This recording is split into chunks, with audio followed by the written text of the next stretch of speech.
గురు బ్రహ్మ గురు విష్ణు గురుదేవో మహేశ్వర గురు సాక్షాత్ పరబ్రహ్మ తస్మై శ్రీ గురవే నమః.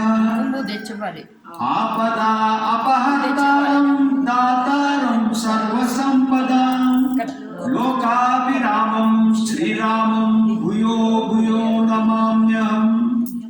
మనోజవం మారుతతుల్య వేగం జితేంద్రియం బుద్ధిమతాం వరిష్టం వాతాత్మజం వరదయూధ ముఖ్యం శ్రీరామదూతం శిరసా నమామి.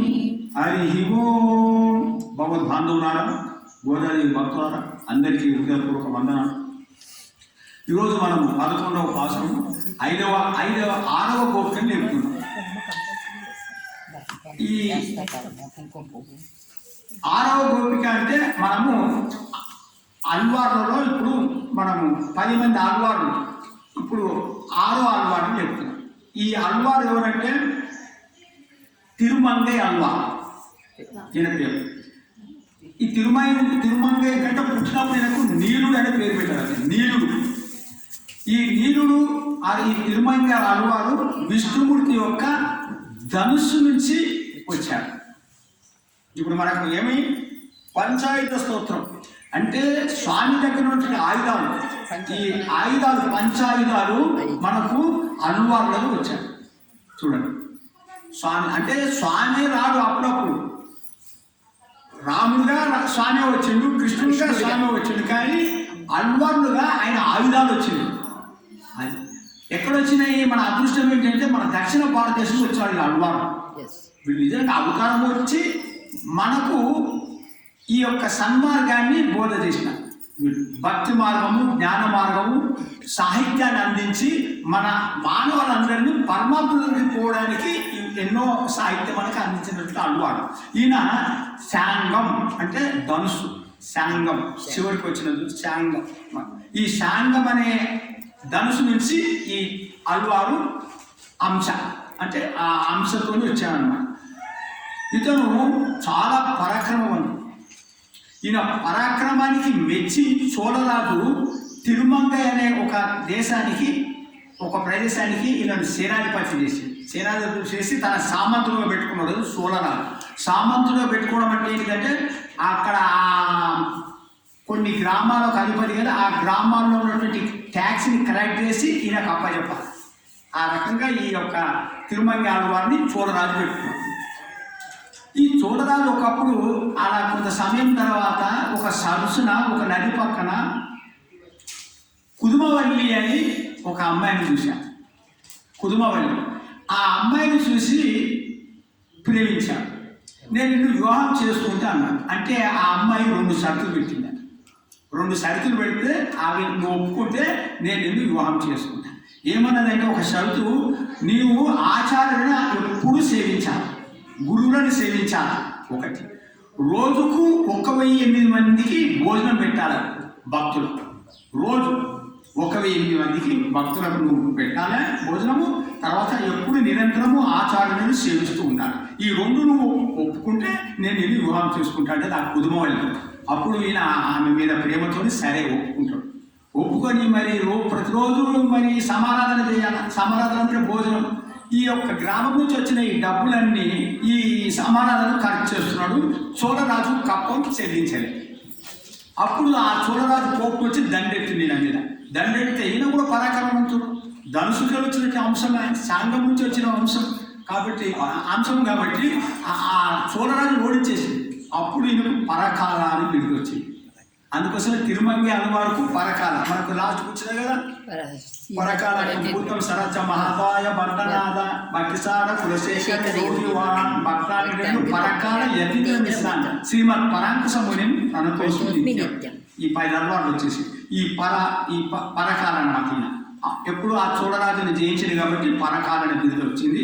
ఆ తర్వాత ఈయన మహాభక్తుడు, జ్ఞాని, కర్మ చేసినటువంటి నిష్ఠుడు కాబట్టి ఈయనకు పరకాలని బిరుదు చేయడం జరిగింది. తర్వాత ఆయన ఓడిపోయినా కూడా ఈయన నిజాయితీతో కప్పం చెల్లించాలనుకున్నాడు. ఆయన ఎవరికి? చోళరాజు అనుకొని భక్తి చేస్తున్న పరమాత్మ గురించి పరకాల. భక్తి చేసే పరమాత్మ సంతసించి ఒక నది తీరంలో ఒక నిధి ఉన్నది, ఆ నిధి తవ్వి తీసుకోపోని పరమాత్మ చెప్పాడు. అప్పుడు ఆ నిధిని తీసుకొచ్చి రాజుకు అప్పచెప్పేసిండు. ఈ రాజ్యాన్ని కూడా వదిలిపెట్టేసి దొంగ వృత్తి మొదలుపెట్టిండు. ఈ పరకాల దొంగ వృత్తి ఏంటంటే ఎవరైతే నాస్తికులు ఉంటారో, ఎవరైతే పరమాత్మ సొత్తుని తీసుకొని అనవసరంగా ఖర్చు చేస్తుంటారో వాళ్ళ దగ్గర డబ్బులు వసూలు చేసి పరమాత్మకు పెట్టిండు. వీళ్ళు దొంగలు కారంట, వీళ్ళు దండ్రులు. ఇతను మన శ్రీరంగంలో ఉన్నటువంటి రంగనాయక టెంపుల్కు ప్రాకారాలు గోపురాలు కట్టించి మహానుభావుడు. అంటే జ్ఞానం ఉన్నది, భక్తి ఉన్నది. నిన్న చెప్పినటువంటి స్వామి ఉన్నారు కదా, ఎవరు నిన్న ఈయన మన విశ్వసేన అంశంతో వచ్చినాడు కదా. ఆ విశ్వసేన అంశంతో వచ్చినటువంటి ఆయన 4 వేదాలు రాస్తే ఆ వేదాలకి 6 ఉపవేదాలు రాశాడు. సాహిత్యం అంటే సాహిత్యాన్ని కూడా ఈయన చేశాడు. మంచి భక్తుడు, ఈయనకు దోషం లేనటువంటి వాడు, జ్ఞాని, భక్తి చేత మోక్షం పొందించని నిరూపించినటువంటి వ్యక్తి ఈ పరకాల ఆళ్వార్. ఇదే గుణాలు ఉన్నటువంటి ఈరోజు మనం గోపికను లేపుతున్నాం. ఈ గోపిక కూడా ఇలాంటిది, అంటే కర్మనిష్ఠులు అంటారు వీళ్ళ వంశం. ఈ గోపిక వంశం, ఎందుకంటే ఈయన కూడా కర్మ చేసింది కదా. కర్మ చేస్తూ కూడా భగవంతుని పొందొచ్చు అని నిరూపించింది. వీళ్ళు కర్మనిష్ఠ అంటే కర్మ చేస్తూ భగవంతుని పొందడానికి కర్మ ఆటంకం కాదు. అయితే ఎలాంటి కర్మ చేయాలంటే తెలుసా, మనకి భగవంతుడే ఆ భగవంతుడి శరీరం మన చేత ఆయన ప్రీతి కొరకు, భగవంతుని ప్రీతి కొరకు ఆయననే మన చేత చేయిస్తున్నాడు. పరమాత్మనే ఈ శరీరంతో చేయిస్తున్నాడని భావన చేయాలన్న. ఎవరు? పరమాత్మనే. ఆయన శరీరం ఇది మనది.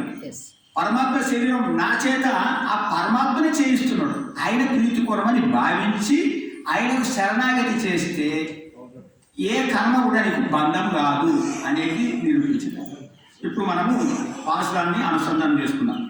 కత్తు కరవై కనంగల్ పలకరందు செத்தார் திரளடைய சென்று செரு செய்யும் குத்தம் ஒன்றில்லாத கோவலதம் பார்க்குடியே புத்தரவலகுல் புனமேலே போதாராய் சூத்தத்து தொலிமா எல்லாரும் வந்து நின் முத்தம் புகுந்து முகிலி வண்ணம் பேர்பாடா சித்தாதே பேசாதே செல்வம் பெண்ணாட்டி நீ எத்து குரங்கம் பொருளேலோ ரெம்பாவாய். ఇది ఈ పాసురంలో కత్తు కరవై కనంగల్ పల్. కత్తు కరవై కనంగల్ పల్ అంటే, కత్తు కరవై అంటే ఆవులు ఈనినాయి, దూడలున్నాయి, అనేకమైన దూడలున్నాయి, అనేకమైన ఆవులు ఉన్నాయి. దూడలున్న ఆవులు పాలు భావిస్తాయి.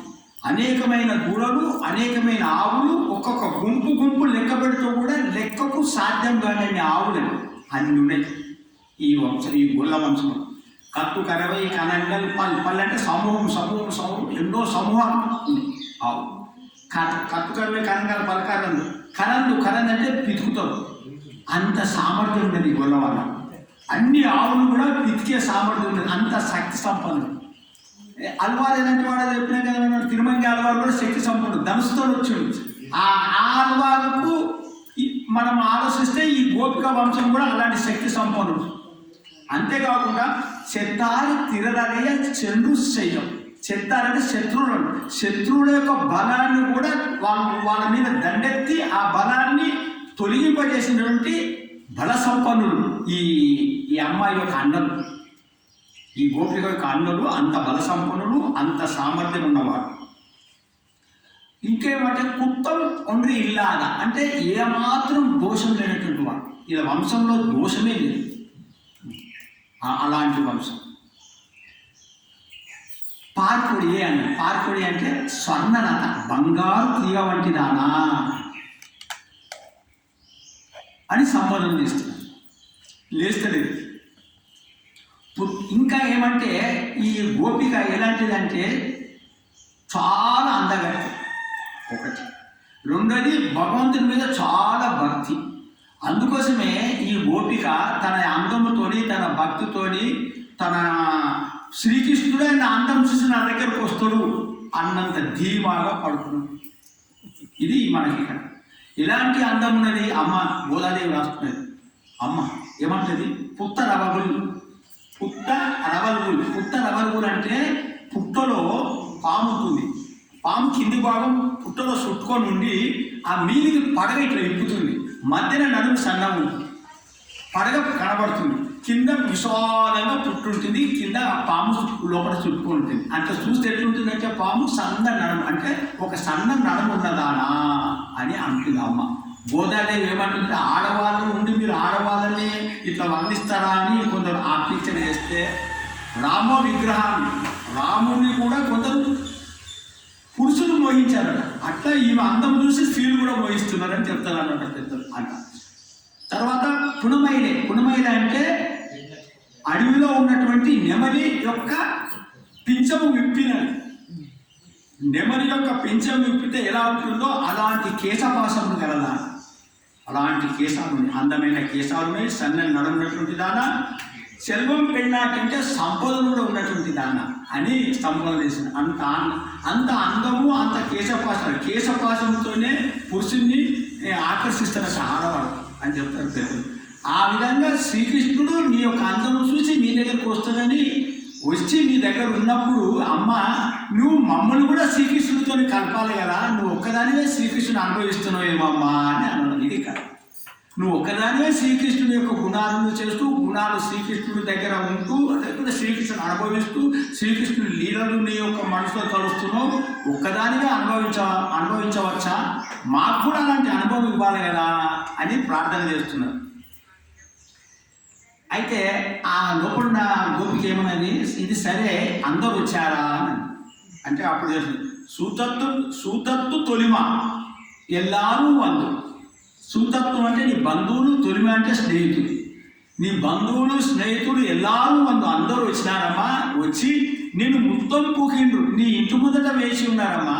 నీ ఇంటి ముందట పూకిండ్రు, వచ్చి వేసి అరుస్తూ ఉన్నారు, ప్రార్థన చేస్తున్నారు, లేవమ్మా అని. నిన్ను మొత్తం పూకిండు. ముగిలివన్నని పేరు పార. ముగిలివన్నని పేరు పార అంటే ముగిలివన్ అంటే ఆకాశం, వన్నన్ అంటే రంగు, అంటే నీలమేఘశ్యాముడు. నీలమేఘశ్యాముడు అంటే శ్రీకృష్ణుడు యొక్క నామాలు పాడుతూ ఉన్నామమ్మా. నీ ఇంటి ముందర నిల్చొని నువ్వు లేచి రావాలి. మాకు కూడా నువ్వు ఏదైతే అనుభవం పొందుతున్నావో, ఏదైతే భక్తితో శ్రీకృష్ణుడు ఆ అనుభవంలో ఉన్నావో ఆ అనుభవం మాకు ఇవ్వాలి, ఆ జ్ఞానం మాకు ఇవ్వాలి తల్లి, నువ్వు లేచిరా అన్నాడు. కానీ ఆమె లేచి రాదు. నీ ఎత్తేకు ఉరంగం, ఎందుకు ఇంత నిద్రగా పండుకున్నావో మాకేం తెలుస్తలేదమ్మా, లేచిరా అని ప్రార్థన చేశాను. అప్పుడు ఆ అమ్మాయి రావడం, మన ఈ గోష్ఠిలో చేరడము, ఆమె గుణాలు, ఆ పరమాత్మను కలపడం, ఇవన్నీ జరుగుతాయి అన్నమాట. హరే నమః.